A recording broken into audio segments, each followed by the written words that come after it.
Magandang araw po sa ating lahat. Isa po itong major update po sa kaso ni Paulo Tantoco.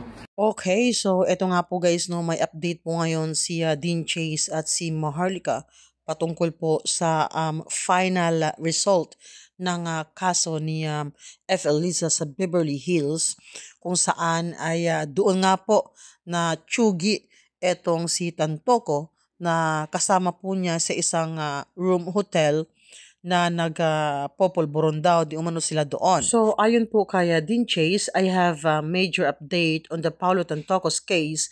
Grabe, napakasinungaling talaga nitong si Liza Tanas and entourage. He was murdered. So, hindi lang po si Dean Chase ang may hawak po ng final result na iyan, pati din po itong si Maharlika. So ito guys, panoorin po natin ang full video. Ipapakita po mismo ni Maharlika sa screen at babasahin niya ang final result patungkol sa kasong ito. Dito po natin malalaman kung gaano kasinungaling etong si FL Liza ayon po kay Dean Chase.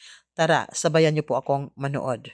So mga palangga, dahil pilit na kinakalimutan itong issue na ito tungkol sa pagkamatay ni Paulo Tantoco, na asawa ni Dina Arroyo Tantoco, na appointee ni Marcos Jr. bilang Deputy Social Secretary for the Bangag President. Right? So niho, walang statement ang gobyernong Bangag, ang gobyerno ni Marcos. So kaya naman mga kababayan, ang inyong palanggang Maharlika, kaya naman gusto talaga akong ipagurgor o ipapatay ng mga hayop dahil sa mga ginagawa kong buwis buhay. So simulan muna natin, okay? Simulan muna natin sa issue, saglit lang to, kung saan na hanggang ngayon, sa kabila ng pananakot sa akin ng Bangag Administration, ay hindi nila magawang magkaso nung inilabas ko itong forensic result na kung saan si Bangag Jr. ay authenticated na addict dito sa Amerika, sa California. Okay, so ito yung unang nilabas natin. Okay? So alam nyo na yan, nag-million-million viewers na yan at sinasabi nila na ito daw ay AI. Pero hindi sila nagkaso sa kabila ng kanilang pangnanakot sa akin na pa-Interpol, ipadukot, ipapatay lahat na. Okay, binalikan lang natin. Now, natatandaan ninyo, ako, okay, din sinundan ni Dean Chase, ang naglabas ng issue na kung saan na sinasabihan pa tayong fake news noon na si Paulo Tantoco ay talagang namatay siya dahil siya po ay gumamit ng favorite din na ipinagbabawal na polboron ni Marcos Jr. At hindi lang yan, umamin mismo yung kanyang asawa. So ito, mga kababayan, pinapakita ko lang yung timeline sa inyo. Okay? Para magkakaintindihan tayo, pinapakita lang natin yung timeline. Ngayon, kung naalala ninyo, mga palangga, ay nag-request tayo ng report sa Beverly Hills Police. Okay? So, nag-report tayo. Ipapakita ko lang yung mga papeles. Ito, hawak ako yung mga papel. Wait a minute. Just to, bigyan ko kayo ng timeline. Noong April 21, ito yung report sa atin ng Beverly Hills. Okay? Na kung saan nag-request tayo ng investigation. Ay, ng record ng kanilang pag-investigate. So ito na nga, ang pinakita sa akin, nilabas na ito din ng mga media, pero at tayo ang unang naglabas nito. So ayan yung binigay sa atin ng Beverly Hills Police na sinasabi dito, on Saturday, March 8, 2025, approximately 11:30 hours, officers were dispatched to the Beverly Hilton Hotel regarding a person not breathing. Officers entered the room and observed hotel security performing chest compression. Then ito hindi pa buo. So actually ito yan, snail mail. So that's from where? County of Los Angeles. Email lang pala yan. So ang ginawa ko, sumulat tayo, ito yung mga envelope na pinagdala sa atin. No? Ito ay una, sumulat tayo sa coroner's, certified pa nga, coroner's office para manghingi, nagbayad pa tayo dyan. Ayan yung kanya, para lang to prove, yan yung galing sa coroner's office, yan yung unang envelope. Mamaya isa-isayin natin yan. Then ito yung latest envelope na pinadala sa akin. Ito yung pag-uusapan natin. Alright? So ayan, sinend yan sa akin under my name. Okay? So ayan yung registered mail. Ayan, kahit i-check nyo yan, certified mail pala. Ayan, galing sa coroner's office. So itong mga dokumentong ito, binayaran natin to kaya tayo ay nakakuha nito. Okay? Ito yung actually yung resibo natin from the County of Los Angeles Coroner's Office. Ito yung unang receipt. Okay? Na binayaran natin $49. Okay? Ready to process. So, orders completed. Ayan mga kababayan. Yan, okay, yung mga bagay-bagay na yan. Right. So, hindi ko papakita. Ito naman ang na-obtain ni Dean Chase. Ha? Ito naman na may mga redacted, ito naman yung na-obtain niya. Pinag-match ko actually. Bago tayo nag-live, pinag-match ko yung mga information. Pero syempre, hindi yan 100% magmamatch kasi iba yung coroner's report, iba yung police report. Ang coroner's report, nagpo-focus lang sila sa katawan ng decedent o yung namatay. While yung police report ay tumututok sa kung may foul play, kung sino ang mga sangkot sa crime, yung mga ganon. Okay? Now, here's another, okay. This is from Beverly Hills. Okay? Then, eto na tayo ngayon, mga palangga. Okay? This is from Beverly Hills. Okay? Okay. Now, punta tayo dito. And this is it. Okay? Binigay lang natin yung timeline sa inyo. Right? So, ito, mga kababayan, ito yung sinend sa atin, nakakatanggap lang natin the other day. Buo ito. Okay? So, una, yung death investigation summary. Ayan yung pangalan niya. Ayan, o.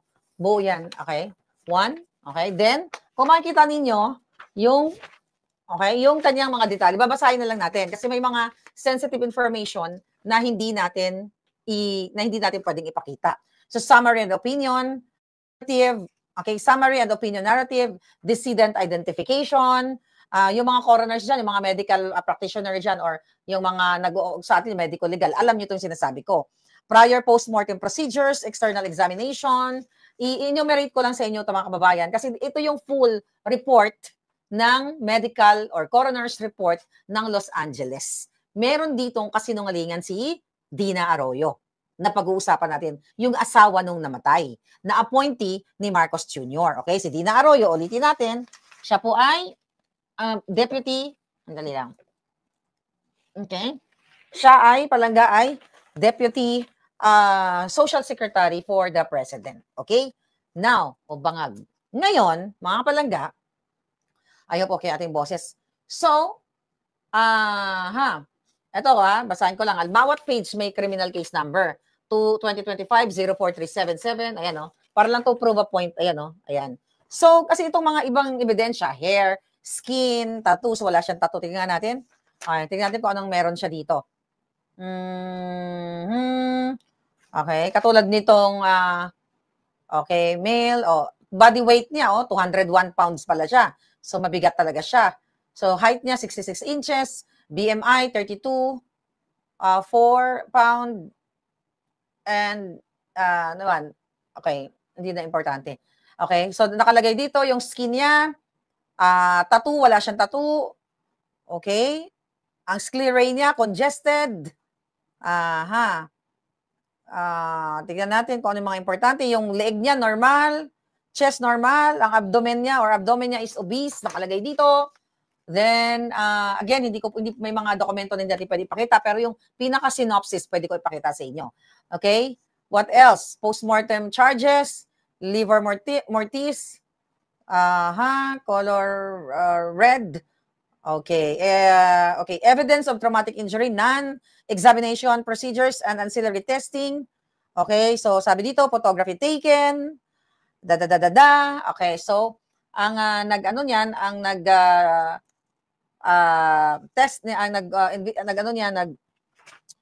ang medical doctor niyan ay si Dr. Jaboryan Rafi. Okay.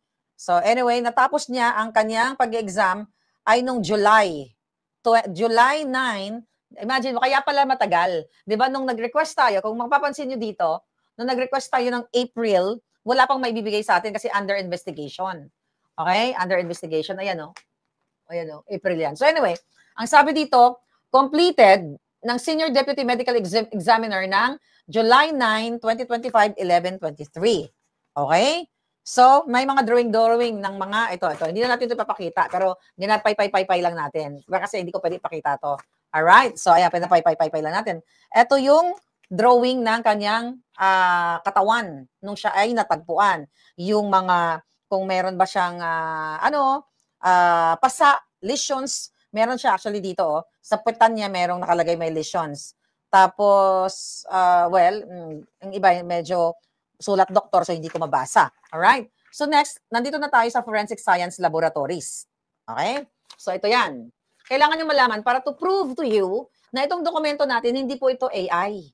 Kahit kayo, pwede kayo mag-request nito sa sa coroner's office sa Los Angeles. Magbabayad lang kayo ng $49 kung gusto nyong i-debunk ako. Okay? So ngayon, ayan, kahit si Lisa Tanas, pwede dito. Ngayon, ayan, Forensic Science Laboratory, case number 2025.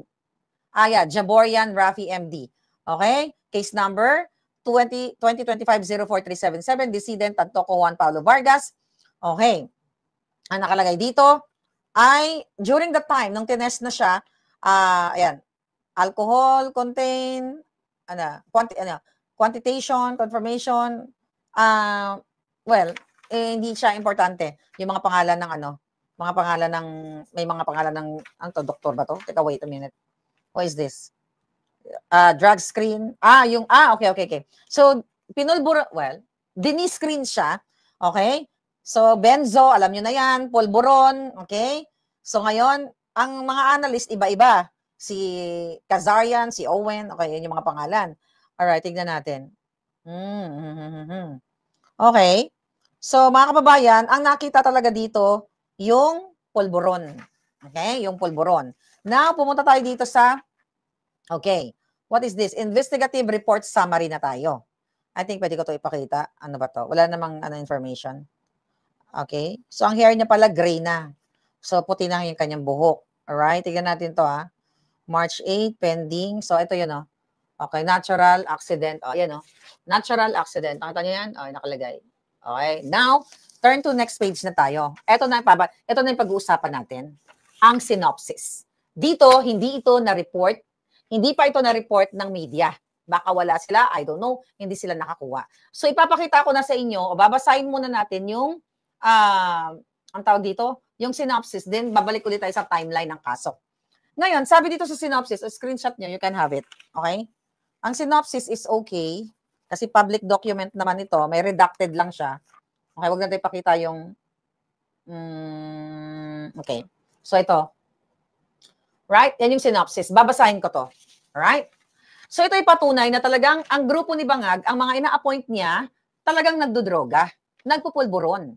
At ito dapat ang pinag-uusapan sa bayan natin. Pero ayaw nilang pag-usapan, kaya si Maharlika na lang ang magbubuwis buhay. Basahin ko yung synopsis. Anyone, doctors, nurses, medical, chuba-chuchu. Pero ito naman lahat ay Googleable if you want to. Sabi dito sa synopsis, mga palangga, according, listen to this, very important, kung gusto nyo itong i-echo. Okay? Sa synopsis, ito yung sinasabing, according to the reported information, right, the decedent, yung namatay, and this wife have been visiting family in the United States from the Philippines. Dito pa lang, sa unang statement, kasi itong nakasulat dito, base ito sa testamento ni Dina Arroyo. So, nagbe-base lang ang coroner's, yung doctor, yung mga examiner, sa testimonya ng next of kin, which is siya, yung asawa. So, sabi niya dito, yun nga, nagbisita lang daw sila, okay? Sa United States, mga kababayan. Ngayon, doon sa police report actually, okay, wait a minute, ibabangga ko lang ibabangga natin. Itong sa Beverly Hills, magkaiba. Pero again, normal lang na, it's really normal na magkaiba ang police report at saka coroner's report. Kasi nga, ang police, kung may crime sila, tinignan nila kung may foul play, ang coroner's katawan lang at yung mga surroundings. Alright? So, dito sa Beverly Hills report, na nakuha naman ni Dean Chase, shout out sa iyo palangga. Okay, I will forward you the report later. I will forward ko kung kani-kanino o sa mga politiko na mga, baka pwede sila mag-open ng investigation. Alright? Ang sinabi dito, mga kababayan, na nag-party-party sila dito sa Beverly Hills Police. Totoo naman. Kasi nakita natin nag-party. May pinost tayo dyan na video ni Lisa na I will survive sila, di ba? Okay, tuloy muna natin. Okay? Ulitin ko. According to the reported information, the decedent and his wife have been visiting family in the United States from the Philippines. Wala silang binisita pamilya. Umattend sila sa Manila International Film Festival na kung saan, sabi ko nga, ginamit nila ang pera ng bayan. Andun si Lisa Tanas. Deputy Secretary siya ni Bangag. Undersecretary, level ng undersecretary. So, musweldo sa pera ng bayan, di ba? Sabi ko nga, kung ilalabas ng nila yung record sa hotel, yung nag-book, yung nagbayad, yung manifesto sa aeroplano, Kasi very important ito. Then sabi dito, since March 3, 2025, the decedent and his wife, okay, have been staying in a hotel. Imagine mo, December, March 3. 3, 4, 5, 6, 7, 8. 5 days sila nang nakastay sa Beverly Hilton. Kaya nga sabi ko sa inyo, pera ba nila binayad? O pera ninyo? Dahil nga siya ay Deputy Secretary, Undersecretary ng Office of the President, ng adiktos ninyong presidente. Kaya putang ina, jutang dyan ayaw nyo pang kumilos. Okay? Ewan ko na lang sa inyo, simula sa siniwalat kong authentication dito sa California, hindi po ako maglalabas ng mga dokumentong ito kung hindi ito official na document. Dahil pwede kong ikakulong ito, lalo na dito sa Amerika, mga kababayan. Now, here we go. Ang sabi, on March 8, 2025, the decedent have been staying in a hotel and his wife admits they have been using C o polvoron. Alam nyo na. Polvoron and another C. Yung favorite naman ng anak ni Bonjing Remulla. So, pero yung C na yan, which is legal dito sa California. So, wala tayong problema dyan dahil hindi naman illegal substance yan. Ngayon, and alcohol. Okay, ulitin natin. His wife admits that they have been using C, the polvoron, and another C, and alcohol. Okay, on March 8, 2025, the decedent reportedly used C at approximately 02 hours, meaning alas 2 ng madaling araw. Okay? Alas 2 ng madaling araw, ito wala to sa media. At I believe wala pa to sa report ni Dean, hindi pa to lumabas. Ito ang totoong kwento na galing sa medical o sa coroner's office. Okay? Used at approximately 2 a.m., then used C, the favorite ng anak na Remulla. Alright? Nalala nyo na yan. To help him fall asleep. At approximately, okay, gumamit daw, alright, at approximately 3 a.m. or 4 a.m., alas 4 ng madaling araw. Yun ang sabi ng asawa ni Dina Arroyo Tantoco. Ngayon, mga palangga, alright, the decedent's wife believes he got up at approximately 11 hours, alas 11 na ng umaga. Right? So, tignan niyo yung mga oras kasi importante ito eh. Ang sinabi niya dito, okay, sige mamaya na lang natin i-translate kasi ni-ready ko yung timeline para hindi tayo malito. Basahin ko na lang muna yung English version, alright? She admits that decedent was in the bathroom and she cannot confirm or deny if he used D while alone in the bathroom. Medyo, tignan mo Sinabi niya nung alas 2 ng madaling araw, umamin siya na gumamit sila ng double C. At nagtumungga pa sila. Pero nung alas 11 na, di ba, ng umaga, okay, nung sinabi niya dito, okay, she admits that the decedent coming out, wait, sorry. Ang liit kasi, labo ng mata ni Inday. Okay, alright. So, wait a minute. She admits that the decedent was in the bathroom and she cannot confirm or deny if he used D while alone in the bathroom. She woke to the decedent coming out of the bathroom and stating he did not feel well. Okay? Ang sinabi dito, alas 11. Okay? Alas 11. Pero di ba ang report natin, 7 hours bago sila tumawag ng medic.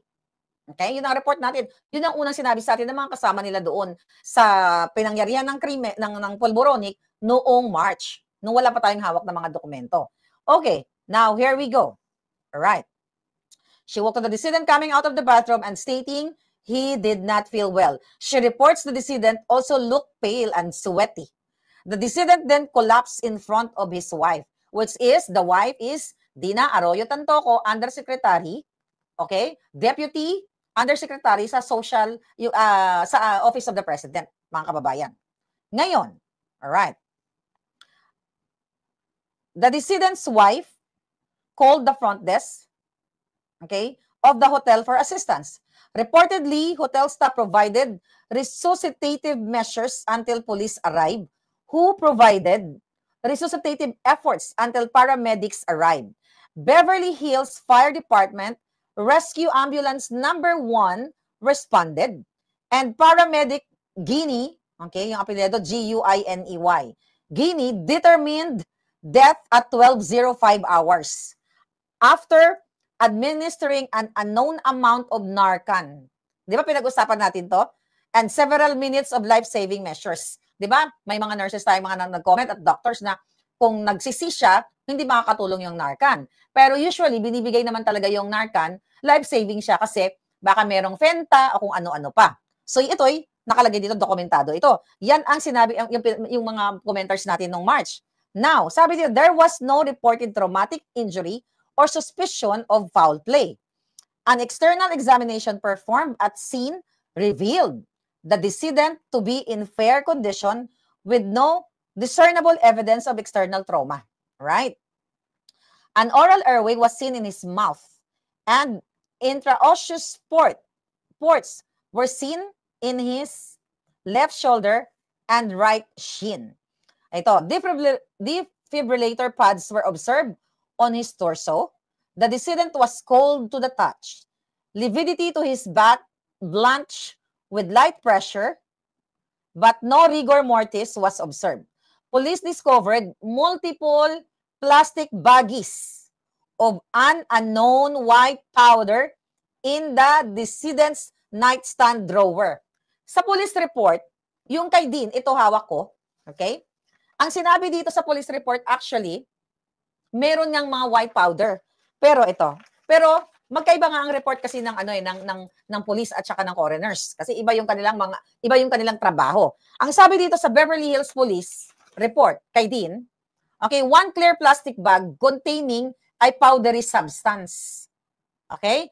Preliminary field test pending. But this was March, itong report na ito. Itong report na binabasa ko from coroners, recently, July 9, natapos ito, na-complete ng medical examiner. So nakita nyo, nagja-jive sila, although hindi identical ang report, which is impossible to be identical, kasi iba nga ang coroners, iba ang police. Ang sabi dito, di ba, yung kay Dean, 3 used syringes containing residue suspected to be, alam mo na. Now, tuloy natin yung sinabi dito. Police discovered multiple plastic baggies of an unknown white powder in the decedent's nightstand drawer. Okay? So, well, doon sa una, umamin siya na tumira sila. Alas 2 na madaling araw, tumira sila ng double C.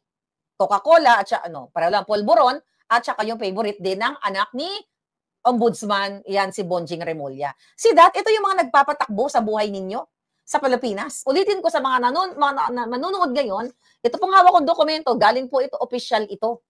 Hindi si Maharlika maglalabas dito ng, pwede ko ito ikakulong kung gagawa ako ng kwento. Tandaan ninyo, dapat na itong sila Satanas, hawak nila ang pera ng bayan. Now, ituloy natin. But don't worry mga palangga, may niready tayo ditong timeline ulit, mas maintindihan natin. Alright, asan na ako sa bagi? Additionally, a small round canister with half of an unknown blue pill. Okay, may blue pill pa. 2 halves of unknown white pills. Ano ba yung blue pill? Ano ba yun? Extra? Okay? Ang pinag-uusapan natin dito, undersecretary ito ni Marcos Jr. na sumusweldo sa kaba ng bayan at nagtatravel sila gamit ang pera ninyo. Ngayon, ang sabi dito, 2 halves of unknown pills and a red gummy substance. Ano yung red gummy substance? May idea ba kayo? Pwedeng gummy bear, okay? Red gummy substance was discovered on top of the nightstand during my on-scene investigation. Okay? Ang nagsasalita nito ay medical examiner. The decedent's wife reports that the decedent has been diagnosed with severe acid reflux and multiple over-the-counter medications for gastrointestinal issues were seen throughout the room. The wife reports that decedent's acid reflux is exacerbated by his alcohol and polvoron use. Yan, mga kababayan. Okay? Nakasulat yan. Okay, medical examiner, ayan yan. Di bale? Alam mo, ito dapat ang iniimbestigahan dyan sa Congress at dyan sa Senate. Bakit hindi sila tumawag po sila ng 911, mga palangga. Okay, balikan natin, okay? Balikan natin yung timeline, mga palangga, na binasa ko kanina. Ayun nga, na sinasabi, alas 3, ayon sa coroner's report na binasa natin kanina, na alas 3 as alas 4 ay gumamit pa sila ng polvoron. Di ba? Alas 3, then alas 2. Alas 2, then alas 3, alas 4. Tapos natulog na sila. Pero based dun dito sa Beverly Hills Police Report, meron ditong may mga witnesses, may mga pangalan. Ulitin ko po, ang mga witnesses dito na pinangalanan sila Nolan, yun ba, nilabas ito ni Dean, Nolan, Comar, Ejercito, may mga pangalan. Hindi pwedeng lumabas ito sa coroner's report. Kaya, pinagsama-sama natin dito na nung sa Beverly Hills naman, halos magkakapareho yung timeline nila. 'Di ba? Yung sa atin, yung legitimate, dahil ako nag-request ito, binayaran ko, 3 to 4 a.m., 'di ba? Sinabi na ni Dina Arroyo Tantoco, yun na nga, na gumamit sila ng double C. Okay? Then sa Beverly Hills report, 04:45, pasok pa rin alas 4 to alas 4:45 to 5:15 a.m., 'di ba? Nagsimula nang nangisay-ngisay si Tantoco. Kaya nga sinabi, according to Dean's report, Dean Chase, na sinabi ni Lisa Tana sa grupo na normal lang 'yan, epekto lang 'yan ng recreational use, 'di ba? Pero magkatugma yung report ng Beverly Hills at report ng coroners na 11 to 11:30 a.m. ay nag-request sila, tumawag sila sa front desk at dumating nga yung mga pulis, mga kababayan. At 12:05, nag-match din, yung 11:45 na dumating yung paramedics, nag-match din sa Beverly Hills Police report. And also, nung 12:05 na dineklarang wala na siya, nagtugma din at tinawag nga yung coroner's report. So lahat mga kababayan, yung time of death, nagtugma lahat mga palangga. So ang tanong natin dito, okay? Ang tanong natin dito, bakit sa kabila ng saan ito? All right. Wait a minute. Okay.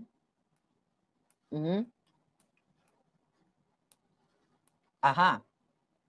So, ang tanong ng bayan dito, bakit hindi sila nakulong? Okay? Bakit hindi nakulong sila Lisa Tanas? Bakit hindi although syempre sa coroner's report hindi makakasama si Lisa Tanas, pero sa police report nakasama siya based doon sa inilabas nga ni palangga. Okay? Doon nga sa inilabas ni Dean Chase na unang report. Ngayon, ang question natin, mga kababayan, bakit walang nakulong? Bakit hindi natin alam? Kasi hindi naman sila talaga nagsalita, di ba? Kasi umamin si Dina Arroyo na talagang sila ay suminghot at sumipsip ng double C. Pero meron nga siyang kasinungalingan na sinasabi niya dumalaw sila sa kamag-anak nila dito. Hindi totoo dahil documented yan. Pumunta sila dito, entourage sila ni Lisa Tanas. Pera ng bayan ang kanilang ginamit dahil sila ay what? Sila ay mga tao ni Bangag o deputy secretary nga o undersecretary nga ito si Dina Arroyo. So ngayon nagsinungaling siya doon. Ngayon, mga kababayan, dahil nga controlled substance itong pulboronic na ito, mga kababayan, whether sa Pilipinas o ito sa Amerika, magtataka tayo, di ba? Bakit hindi nakulong? Nag-umamin na siya Nag-umamit siya. At nakita doon sa coroner's report na meron mga white powdery doon, di ba? Binasa natin kanina. So, based sa ating research, hindi pala siya automatic na ikukulong o pwede na right there and then na ikukulong siya dahil siya ay nahulihan doon or umamin siya. Ngayon, ang sinasabi dito, mga pabalangga, sa mga na-research natin, although na umamin siya at umamin siya, mga palangga, hindi siya basta-basta ikulong kasi nga, kailangan pang merong witness corroboration. Meaning, kung ilan sila doon, di ba? At dapat mag-positive siya sa pulburon test. Ngayon, ang question natin, pinulburon test ba si Dina Arroyo? Yung mga kasama ba niya mag-witness ba? Kasi, hindi siya makukulong, ay hindi siya ma-aresto kung walang nagkaso. And another thing, kung sila nga ay pumunta bilang taong gobyerno, meron siyang diplomatic immunity or temporary immunity, which yun yung inulat sa akin. Ibinlag ko yun, na tinawagan ako ng mismong kasama nila, kaya hindi nakulong si Lisa Tanas. At ang mga kasama, di umano na involved doon, na mga nabanggit doon sa Beverly Hills Police, mga palangga, ay mayroon silang immunity. Kaya hindi sila nakulong. Kaya nga dapat talaga, ito ay imbestigahan ng PDEA at ng Department of Justice kung mayroon tayong matino na gobyerno. Kasi ang ginamit nila, ang kapangyarihan ng gobyerno, ginamit nila ang pera ng bayan at nagkandamatay sila dito sa pagtitake ng pulburon, mga palangga. Now, okay? Ano ngayon ang gagawin natin? Alright. Ano ang gagawin natin mga kababayan? Dapat sila ay talagang mapanagot. Mapanagot sila. Kasi even though, alam niya ng mga abogado na umamin, di ba? Umamin si Dina Arroyo na siya palangga ay gumamit at hindi naman siya na-pulburon test during the time. Okay? At hindi siya kumbaga walang witness. Walang nagsabi na yun na nga talagang tumira yan, 'di ba? Inirereklamo ko siya, 'di ba? Hindi magkakaroon ng warrant of arrest. Okay? Kasi sabi dito sa Fourth Amendment ng Fourth Amendment ng US Constitution, mga palangga, okay? Ang sabi dito, mga kababayan, okay, hindi porket sinabi niya na, yes, gumamit ako ng pulburon, ay huhulihin na siya. Dapat mayroong follow-up investigation, talagang kailangan ay masusing investigasyon, may magrereklamo talaga. Although illegal yung ganyang ginawa, may pananagutan siya, pero ang tanong, may nagtestigo ba? Di ba? Bakit hindi siya nakulong? Kasi definitely meron silang diplomatic immunity. Yun yung, doon mga palangga, yun yung challenge sa atin ngayon. Pero meron tayong pwedeng gawin. Okay? Ano ba mga pwede natin gawin? Alright? Tignan natin kung anong pwede natin gawin. Alright, tignan natin to. Asan yung mga mga ahensya ng gobyerno.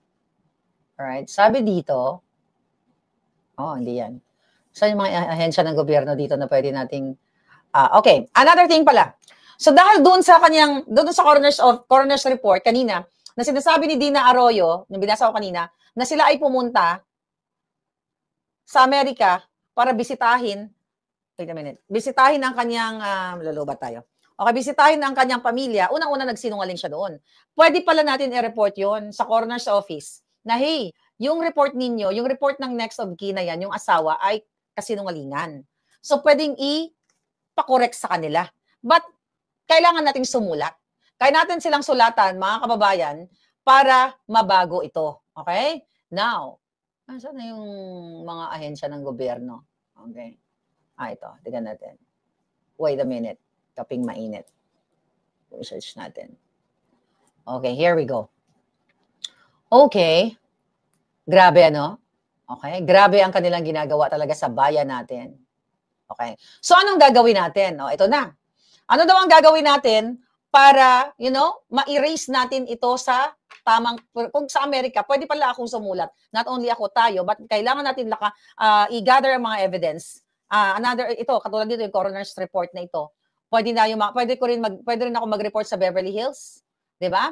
At ikwento ko kung ano man, may mga additional mga evidence tayo, ano yung mga pwedeng nakalap natin na pwede nating i-forward bilang isang citizen ng Amerika. Mga palangga, meron din ng karapatan ang mga katulad ninyo dito, na pwedeng i-erase ito. But syempre, kailangan nating masinsinang documentation ito.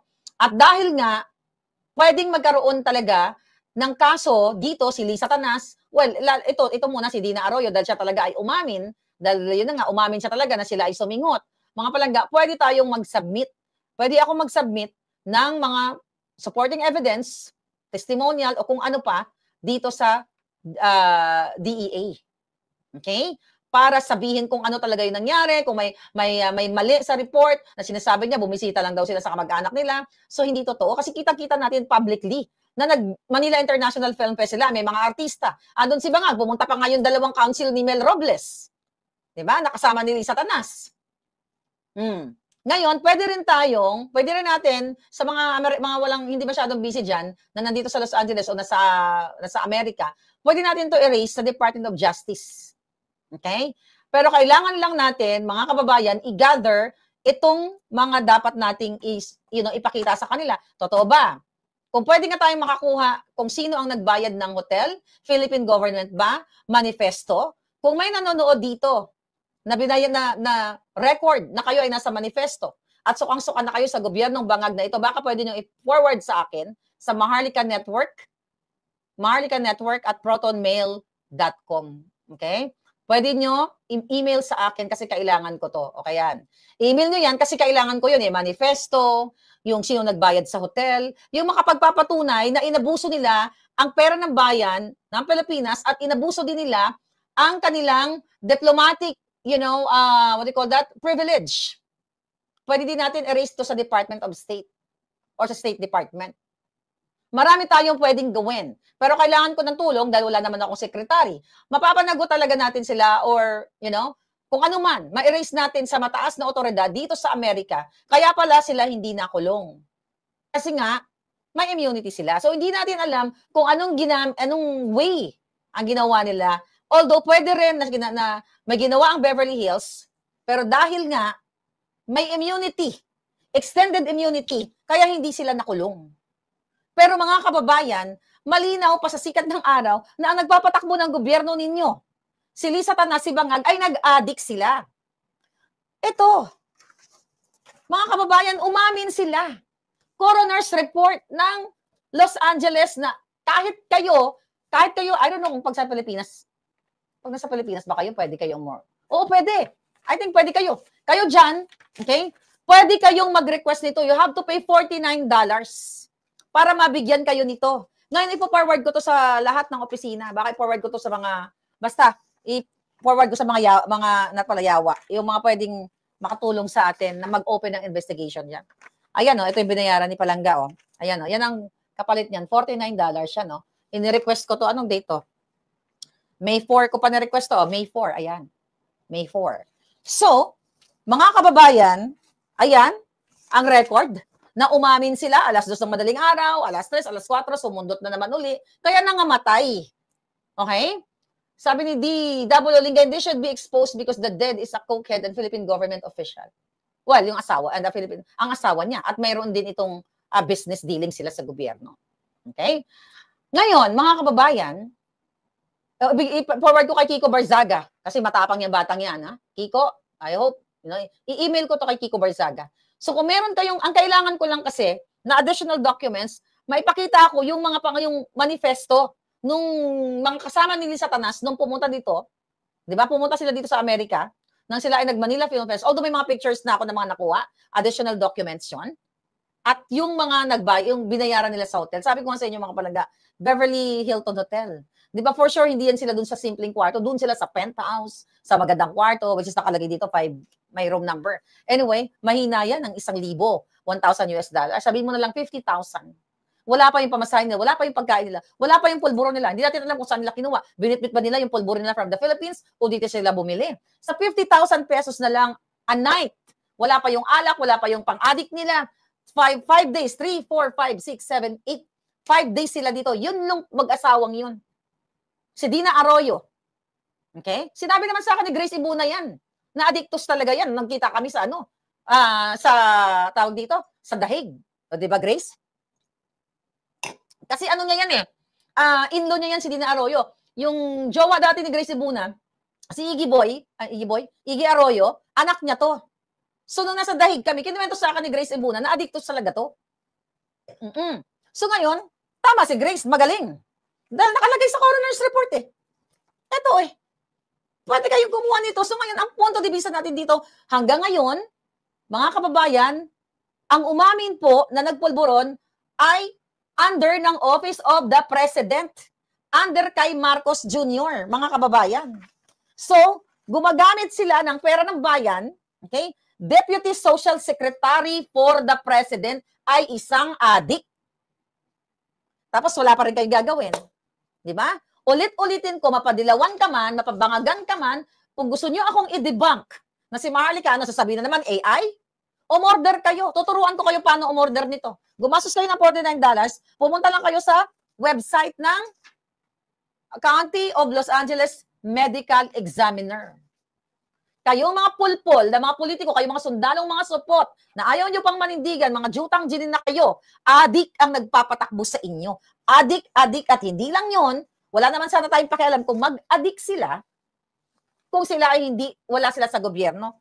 Ito, ang hawak kong ebidensya. Nakatunayan na hindi lang si Dina Arroyo ang umamin, pero si Bangag, kahit hindi siya umamin, authenticated na addict siya. Pera nyo to eh. Pera ng bayan to. Yes, ipo-forward ko to kay Senator Marcoleta. Huwag kayong mag-alala. Ipo-forward ko to. You have to do something. Ipo-forward ko to sa office ni Inday Sara, sa lahat ng opisina after natin mag-vlog. Umamin. Ni isa, ni Ho, wala silang salita, mga kababayan. Ayaw nilang pag-usapan. Gusto nilang pagtakpan.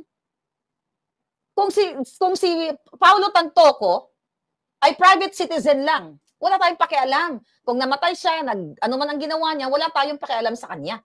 Kaso lang, ang asawa niya ay kumikita sila ng pera, gumagastos sila ng pera ng bayan, pera nyo. Kawawa kayo. Kung kayo ang sundalo, pulis, hindi kayo makapasok kapag kayo nagpulburon. Ito nasa loob ng Malacanang.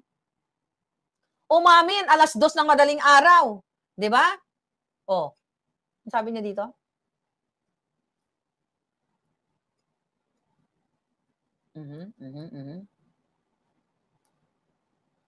Okay. Okay, basahin ko ulit to. Okay? Mga palangga, ano sa cellphone natin? Doon sa kapapasok lang. Okay, March 8, gumamit si Paulo Tantoco ng polboron. 2:00 ng madaling araw, okay, 2:00 ng madaling araw, suminghot. Gumanon. Then, gumamit uli ng another C, yung favorite ng anak na Remulla, humit-hit para daw makatulog. 3:00, 4:00 na madaling araw. Bandang 11:00 ng umaga, lumabas, okay, ng kwarto, si Dina Arroyo ang Tantoco para mag-ayos-ayos. Naiwan daw sa, actually, yung kwento, hindi consistent eh. Sabi niya, lumabas na siya sa kwarto, bandang 11 o'clock daw ng umaga, lumabas siya sa room niya para mag-ayos-ayos. Mag-ayos-ayos, din naiwan si Paulo sa banyo. Hindi niya sinabi kung saan siya nag-ayos, sa banyo ba, sa CR ba siya, di ba? Sabi niya, ayan no, bandang 11 ng umaga, lumabas siya ng kwarto para mag-ayos-ayos. At naiwan daw si Paulo sa CR. Then pagbalik niya, nakita niya si Paulo Tantoco na lumabas din daw ng banyo at namumutla at nagpawis na at biglang jumogsak. Okay? Sinubukan niyang gisingin pero bumagsak na talaga. Kaya tumawag siya ng hotel staff. Pero actually, hindi dapat hotel staff ang tatawagin mo eh. Well, 911. Doon mo makikita na kasi matatalino to mga to eh. Di ba, tinuturo sa mga kabataan, kahit yata ngayon sa Pilipinas, kapag may emergency, hindi hotel staff ang tatawagan mo. 911. Lalo na nasa Amerika ka.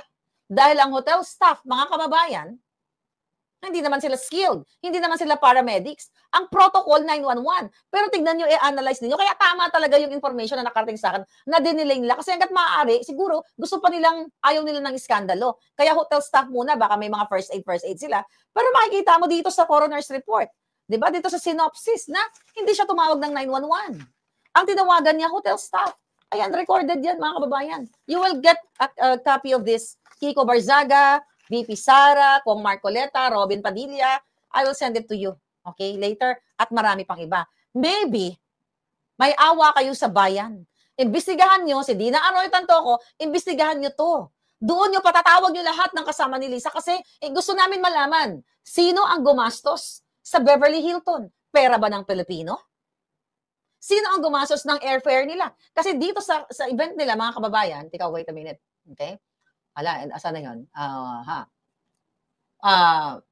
Doon sa event na ito, mga palangga, kasama din si Atayde dito, si Arjo Atayde. Okay? Maraming mga politikong kasama dito nung sila ay pumunta nung March. Alright? So, kailangan natin ng malaman ng taong bayan, bakit ninyo ginagago? Bakit kayo hanggang ngayon walang statement ang gobyerno ni Bangag patungkol kay Dina Arroyo Tantoco na again, Deputy Social Secretary Deputy Social Secretary ni Bangag na sinasabi niya nga dito na siya talaga ay nag-addict nung gabing yon. 'Di ba? So, walang ni isang nagsalita. Ang daming mga pumuntang mga artista, sila Jingoy Estrada, sila Chis Escudero yata, nandito yata nung panahon na yon, 'di ba? Nandito sila ng mga time na yon. Ngayon, ang question nga natin, sino ang nagbayad? Okay, pakita lang natin to. Ito yun, yung event na yun, no, mga kababayan. Ito yung event na ito, percent. Okay? Percent live. O, share screen tayo. Okay, wait. Share screen. Okay, wait a minute. Kaping mainit. Okay, Manila Film Fest. Ito yan, papakita natin. Ito po yan. Yan yung nangyari. Tagalin mo natin itong Maharlika Network. Sa may mga alam dito, mag-message lang kayo. Ayan. So, tignan natin to. So, yan yung event na yan. Yan yung mga tao na umattend. Tignan natin kung sino yung mga tao dito na pwede nating makilala. May mga artista. Papakita lang natin yung mga politiko. Okay? I don't know sino itong mga ito. Hindi naman natin ito kilala. Okay? Mga artista. May nakilala ba kayo dyan? Hinahanap ko si Lisa Tanas. Ito ba bago? Okay. Okay. Actually, nandito si Alexa. Alexa Miro. Yung Alexa Miro, yung ex ni Sandro Marcos. Nakita ko siya kanina nung tinitignan ko to eh. Hinahanap ko lang si Lisa Tanas. Para makita ninyo. Okay, ito ba? Yan siya. Yan yung event niya, ito yon. Ano sinasabi? Okay? Although si Tanto, kung merong video, nakita niyo yan? Sino mga yan? Sinong gumasos niyan? Sigurado tayo, pera ng bayan ang ginastos niyan. At ito yung event na pinuntahan ni Tantoko ng mag-asawa na ginastos nila ang pera ng bayan na ayaw nilang imbestigahan mga palangga. Yung iba dito, wag na natin pansinin ito mga to. Hinahanap ko ibang mga politiko. Pero nandito si Frasco noon, kung sino-sino. Ayan, marami mga picture dyan, 500. So, gusto ko lang ipakita sa inyo yan na ang pinagsasabi natin dito is legit. Okay, imbestigahan natin. Di ba? Ex ni Sandra, binubugbog niya, sabi ni Ampin. Isa pa yan. Dapat magsalita din yan si Alexa Miro. Well, let's talk about Alexa Miro, wag ngayon. Pero ang punto natin, andyan din si Frasco. Ngayon, mga kababayan, mas malinaw na ngayon dahil buo yung coroner's office pero may kasinungalingan na sinasabi ni Dina Arroyo na sila ay pumunta dito para bisitahin ng kanilang pamilya. Lahat sila nasa Beverly Hilton at saka nasa Waldorf. The other day, nandoon ako, nag-social climbing 101 kami dahil birthday celebration ko. Treat sa akin ng aking friends. Ngayon, nakita natin na eto, kasama si Lisa Tanas. At pwede nga natin erase ito, kaya nga talagang, yes, it was big event. Well, I'm not gonna say kung anong mga pwede natin pang gawin, pero meron tayong pwedeng gawin dito sa Amerika. Pero dapat talaga ang gumawa nito ay ang mga nasa Senado, nasa Kongreso. Iimbestigahan nila. Total, mahilig naman sila mag-imbestiga. Kayong mga Catholic Church, kayo po, mga pare na nanonood kayo. Gusto niyo ipo-forward ko rin to sa inyo para may copy kayo sa bishop, mga archbishop. Ipo-forward ko rin to sa inyo, baka sakaling magising kayo. Di ba? Baka sakaling magising kayo. Saan ko pa ito pwede i-forward sa tingin ninyo? Sa mga simbahan, sa mga religious leaders, religious group, KOGC, lahat. I-forward ko to sa inyo. Tingnan nyo, hindi na kayo magbabayad. Ako na, 49. Gusto nyo, $49 lang to. Imagine nyo, wala kayong kahirap-hirap. I-email ko na sa inyo. Sa Vatican daw, sabi ni Mary Santos, pwede rin. Kay Tagle. So mga kababayan, nasa mga kamay na ninyo yan. Okay? Lalo na sa Pilipinas, may mga senador dito, may mga advocate dito, maawa kayo sa bayan ninyo. Alright? Kay Chavez Singson, kay Atty. Guanzon, lahat yan. Natin yan, i-provide natin yan. Copy-paste lang yan. Tak-tak-tak. Email lang yan. Mamaya din. Email natin. So, at least mayroon na si Chavit, may babayaran naman si Manong Chavit na gagamitin, na bonggang-bongga. So anyway, I hope you have to do something. Binubuwis ko na yung buhay ko dito. Hindi ko kayo sinisingil. Kasi pag namatay ako, di ba, ganun talaga, patay ko patay, pero nag-iingat tayo. May death threat po ako, papatayin ako ng mga hayop na ito. Okay? Ng mga bangag na ito. Pinaplano nila ako na patayin. Kasama yan sa kaso ko. Sa mga kaso ko lahat, na 4, na ginawa pagigipit nila ni Saldico, kumusta? Dapat nga, di ba? Si Saldico, si Langka, yung isa wala na, dismiss na yon, yung isa pang pokla. Ngayon, anyway, lahat doon sa aking declaration, lahat Lisa Tanas, Marcos Jr., lahat nandoon ang pangalan ni Romualdez, yung pamilyang ito. Dahil ito yung reason kung bakit nila ako kinakasuhan. Wala silang pakialam. Magkano ang bayad sa lawyers nila? Maybe $1,000 per hour? Saan sila kukuha ng perang ganun? Para i-shut off o patahimikin, i-shut up si Maharlika. 4 na kaso yun. Wala pa yun sa Pilipinas. Imagine mo sa 4 na case, ilan ang kanilang counsel? Ilan yun sa $1,000 per hour, per hour. Maybe more than that. At later on, actually, may nag-advise sa akin na ito pala mga law firms sa Amerika, kapag mayroong later on, magkaroon tayo ng ebidensya na sila ay tumatanggap ng bayad galing sa nakaw ng pera sa Pilipinas, meron din pala silang kalalagyan. But we have to do it one step at a time. Okay? So marami, you have to help me. Pwede ba may mag-volunteer na secretary? Pero wala kang bayad, wala akong pambayad sa iyo eh. Wala akong pambayad sa inyo, pwede ba? Para anuhin natin to mga to, ireklamo natin to mga to, i-complaint natin, erase natin. Imagine nyo, you know, yung mga binabasa kong documents, mga nire-research natin. Sinong gusto dyan pero wala kayong bayad, ha? Kayo ay magre-research lang ng mga dapat nating i-research para magtulong-tulong tayo. Ayan. Ayan yung email ko if you want to help. Okay? But walang sweldo dahil wala po akong pambayad sa inyo. Voluntarism lang tayo dito. Ako nga nagbabayad ng sarili ko sa mga, you know, dito sa ating mga dokumento. Anyway, ayan ang email ko. So, ganun pa man, mga kababayan. Actually, meron pa akong isang report, pero next vlog na yun, Marcos Jr. naman, niloloko na naman tayo tungkol dun sa yung doktor na naloko siya ng AI. I'll talk about that maybe tomorrow or later. Mga kababayan, share nyo ang balitang ito, pero hindi ko kasi ito pwede i-post pala. Akala ko pwede ko siyang ma-post. Siguro yung first page. Yung synopsis, baka pwede ko i-post. Ang importante kasi yung synopsis dito eh. Yeah, may i-redact lang tayo na mga signature, pangalan. I-redact ko lang. But I will share this to you. I think this is okay to share. We'll see. Alright? Pinaglalaroan lang tayo ng mga politiko. Kaya nga eh, hindi pa ba ito malinaw? Adik po nagpapatakbo sa inyo. Kung wala kayong gagawin, sa kabila ng ginagawa ko, ginagawa namin, then deserve nyo ang malubog sa baha, ang mabagyo, ang krimen, ang pagnanakaw, deserve nyo kung wala kayong gagawin. Ginagawa ko yung part ko bilang isang ipinanganak sa Pilipinas na dugong Pilipino. Alright? So yun lang.